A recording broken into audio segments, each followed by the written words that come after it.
the nature of the criminalization of communities of color in the United States is a political problem. It has nothing to do with public safety, nothing to do with crime, or only marginally about those things. It's about a political project. And that political project is tied to both a politics of racial resentment and the kind of public sector austerity that you talked about in relationship to the teachers' strike, and even what's going on in the border, a kind of resentment of the other that's being harnessed in the face of the profound economic changes we've seen in the last 40 years, the kind of economic precarity and underinvestment that has left people looking for someone else to blame.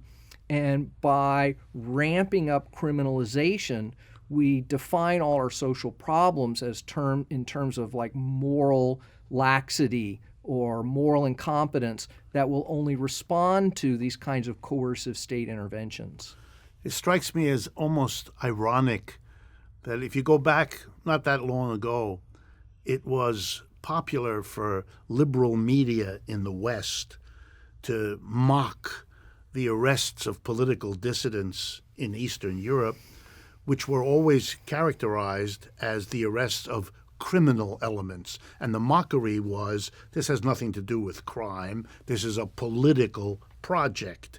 And basically you're saying we were calling the kettle black, but we were in the process of doing pretty much the same thing. Well, if you just look at the war on drugs, we've had this for over 40 years. By any metric than you can imagine, it's a complete failure, right? Drugs are cheaper, easier to get, of higher quality. Yes. Overdoses are through the roof. Right. Any young person in the United States can get drugs anytime they want them, and yet we persist in this idea that we need the war on drugs to keep our kids safe.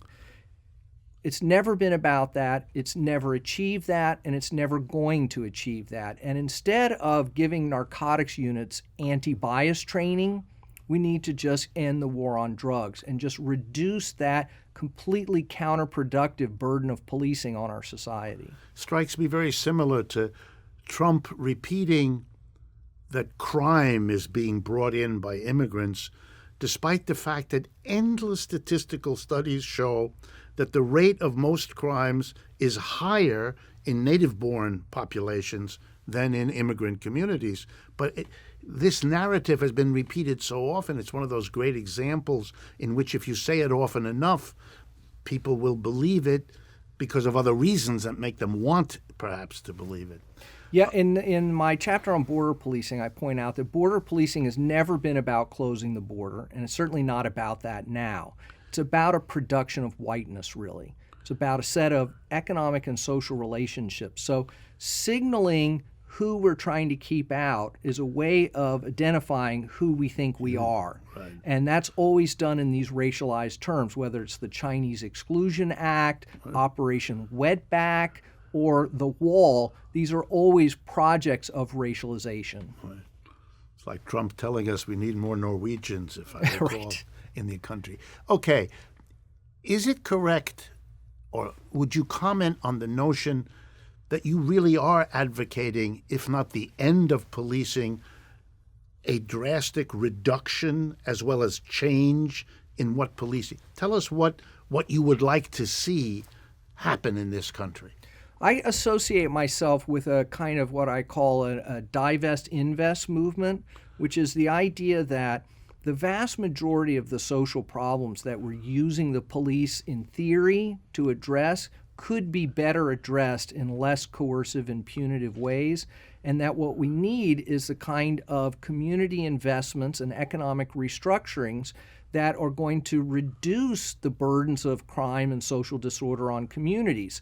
So really excited about work that Just Leadership USA is doing in their Build Communities movement, for example, where they understand that what's driving populations in jails and prisons is using the police to deal with the fact that these neighborhoods are in huge distress. And instead of investing in education, community centers, libraries, basic health care, drug treatment, we're turning those problems over to the police. So the way to get the police out of our lives in as many ways possible is to do that investment. So I always say, show me the problem, and then let's see if we can figure out a non-authoritarian solution to it, If there's something left at the end of that, guys with guns who want to enforce their will on the rest of us, maybe we need some mechanism for dealing with that.